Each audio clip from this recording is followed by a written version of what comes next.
All right, let's just dive right in. Today, we're really unpacking the story of Curtis Jackson, who, everyone knows as 50 Cent. And it's this incredible transformation from a street hustler in South Jamaica, Hmm. Queens, to this global mogul. Yeah, and that's what's so key here. This is not your standard business story. Not at all. It's almost like a case study, right? On how these extreme survival skills. Extreme is the word for it. Exactly. How skills learned on the street in the middle of the crack epidemic actually translate into, well, massive mainstream success. And we're talking about specifics here, like dealing drugs from age 10 and then surviving being shot 9 times. That shooting. That becomes the absolute core of his entire brand. You really have to understand the background, though. The context is everything. It is. He grew up with no father, and then his mother was murdered when he was just a kid. Yeah. It's a brutal start to life. It really was. And the sources are so clear on this. That wasn't just, a side story.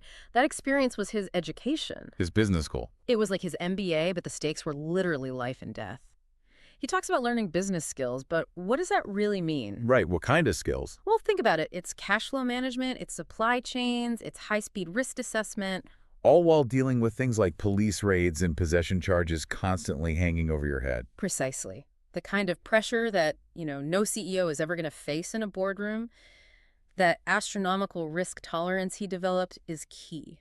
So that leads us to the big moment, the pivot. The shooting in 2000. I mean, getting shot 9 times. For most people, that's the end of the story. For him, it was the beginning. It was the catalyst. It basically forced him to get out, to focus everything he had on music as the only real exit strategy. It was his only way out. And that authenticity, that raw, documented trauma, is exactly what he poured into his music. And to get rich or die trying. Yes. That album is basically a documentary of his life. And people connected with that because it was real. It wasn't just a persona he was putting on. It was documented fact. Okay, but let's connect those dots. How do you actually go from street skills to corporate skills? Yeah. I mean, that's a massive leap, right? From managing a corner to dealing with a major record label. It is. And he didn't do it alone. That's the key. He needed a bridge. A bridge. That bridge was Eminem and Dr. Dre.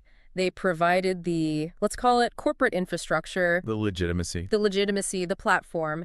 They helped translate his raw material into something that could be scaled globally. So give us a concrete example. How did a skill he learned on the street directly apply to a huge business deal? Okay, the vitamin water deal is the perfect example of this. Oh, yes. So most artists in his position would just take the endorsement fee, the big upfront check. The safe money. The safe money, exactly. But he insisted on equity, a stake in the company itself. Which is a much bigger risk. A huge risk. But that's street thinking. Yeah. Why take a one-time payment when you can own a piece of the whole operation? It's all about weighing that long-term payoff against short-term security. And that risk paid off spectacularly when Coca-Cola bought the company. 9 figures. It was a 9-figure payout. He went from, managing product distribution on a corner to managing brand integration in a global market. So when you boil it all down, the journey is really about taking this incredibly high tolerance for risk, born out of pain and necessity. And control. The need for total control. Right. And converting that into the foundation for global financial superstardom. Absolutely. So as you're thinking about all this, here's something to chew on. Okay. We all have our own, challenging environments we've come through. Maybe not that extreme, but still tough.